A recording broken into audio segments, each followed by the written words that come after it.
અરે ઓછું નાક પણ અસલી નાક. MDH કાશ્મીરી લાલ મરચાની પાવડર. વડોદરામાં જમીન કૌભાંડમાં સંડોવાયેલા ભાજપ નેતા દિલીપ ગોહિલની ધરપકડ કરવામાં આવી છે. દુબઈથી ધરપકડ કરી આરોપી દિલીપ ગોહિલને વડોદરા લાવવામાં આવ્યો છે. ભેજા બાદ દિલીપ ગોહિલને મેડિકલ તપાસ માટે સયાજી હોસ્પિટલ લઈ જવામાં આવ્યો છે.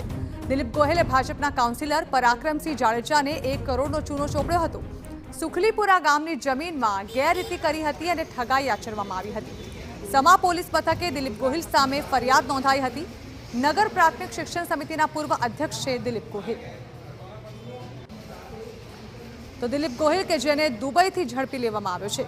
સુખલીપુરા ગામની જમીનમાં ગેરરીતિ કરવાના તેના પર આક્ષેપ છે. તેણે 1 કરોડની ઠગાઈ આચરી હોવાનું પણ સામે આવ્યું છે. તો સાથે જ નગર પ્રાથમિક શિક્ષણ સમિતિના પૂર્વ અધ્યક્ષ પણ રહી ચૂક્યા છે દિલીપ ગોહિલ, જેઓના સામે ફરિયાદ નોંધાવવામાં આવી હતી અને ત્યારબાદથી જ તેઓ ફરાર હતા.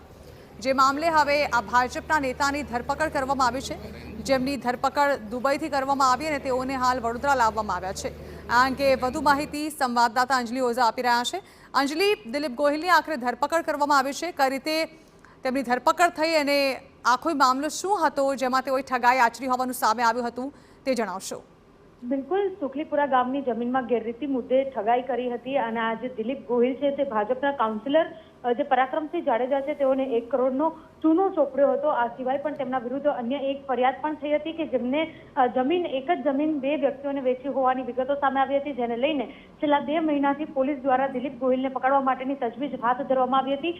જમીન કૌભાંડમાં સંડોવાયેલા જે ભાજપના નેતા છે દિલીપ ગોહિલ, તેઓની દુબઈથી ધરપકડ કરી અને આરોપી દિલીપ ગોહિલને વડોદરા લાવવામાં આવ્યો છે. ભેજા બાદ દિલીપ ગોહિલને વડોદરા લાવી મેડિકલ તપાસ માટે SSG હોસ્પિટલ પણ લઈ જવામાં આવ્યો છે. ઉલ્લેખનીય છે કે SSG હોસ્પિટલમાં તેની મેડિકલ તપાસ થયા બાદ હવે સમા પોલીસ દ્વારા જ્યારે તેને કોર્ટમાં રજૂ કરવામાં આવશે ત્યારબાદ તેના રિમાન્ડ મેળવી અને આગળની જે કાર્યવાહી છે, કેટલા લોકો સાથે આ પ્રકારની ઠગાઈ કરી છે તે સમગ્ર વિગતો બાદમાં જ જાણવા આવી શકે તેમ છે.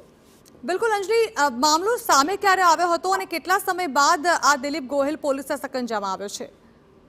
કહી શકાય કે લગભગ 3-1 મહિના જેવો સમય વીતી ગયો છે, કારણ કે જાન્યુઆરી મહિનામાં પરાક્રમસિંહ જાડેજા દ્વારા આ સમગ્ર બાબતને લઈને પોલીસમાં ફરિયાદ નોંધવામાં આવી હતી. સમા પોલીસ મથકે ફરિયાદ નોંધાઈ હતી. ત્યારબાદ ફેબ્રુઆરી મહિનામાં સુખલીપુરા ગામના જે એક મહંત દ્વારા તેઓની સાથે પણ જમીન કૌભાંડ આ દિલીપ ગોહિલ નામના વ્યક્તિએ કર્યું હોવાની વિગતો સામે આવી હતી. આ સમગ્ર બાબતને લઈને સમા પોલીસ મથકમાં ફરિયાદ નોંધવામાં આવી હતી. જે અન્ય મહંત છે તેઓ દ્વારા પોલીસ કમિશનરને અરજી પણ કરવામાં આવી હતી કે તેઓને પણ જે જમીનનું વેચાણમાં કૌભાંડ કર્યું હોવાની વિગતો સામે આવી હતી. પરાક્રમસિંહ જાડેજાને જે જમીન વેચી તે જ જમીન અન્ય વ્યક્તિને પણ વેચી હતી. પરાક્રમસિંહ જાડેજા વોર્ડ નંબર 3ના કાઉન્સિલર છે અને તેઓને જ્યારે જમીન વેચવામાં આવી ત્યારે તેઓ દ્વારા 1 કરોડની રકમ ચૂકતી કરી દેવામાં આવી હતી. જોકે ત્યારબાદ પણ દિલીપ ગોહિલ નામના વ્યક્તિએ યોગ્ય રીતે પ્રત્યુત્તર નહીં આપતા બાદમાં જ્યારે જમીનની વિઝિટ કરી હતી ત્યારે અન્ય વ્યક્તિ દ્વારા તે જમીન પર બાંધકામ ચાલુ હતું અને તે દરમિયાન આ સમગ્ર બાબતને લઈને પર્દાફાશ થયો હતો કે જે જમીન દિલીપ ગોહિલે પરાક્રમસિંહ જાડેજાને વેચી છે તે જમીન અન્ય એક વ્યક્તિને પણ વેચી હતી. આ સમગ્ર બાબત સામે આવતા પરાક્રમસિંહ જાડેજા દ્વારા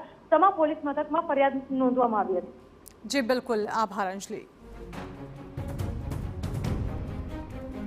MDH ચણા મસાલા. હવે છોલા હોય કે ચોળા, સફેદ ચણા હોય કે કાળા ચણા, બધું મજેદાર બનશે. MDH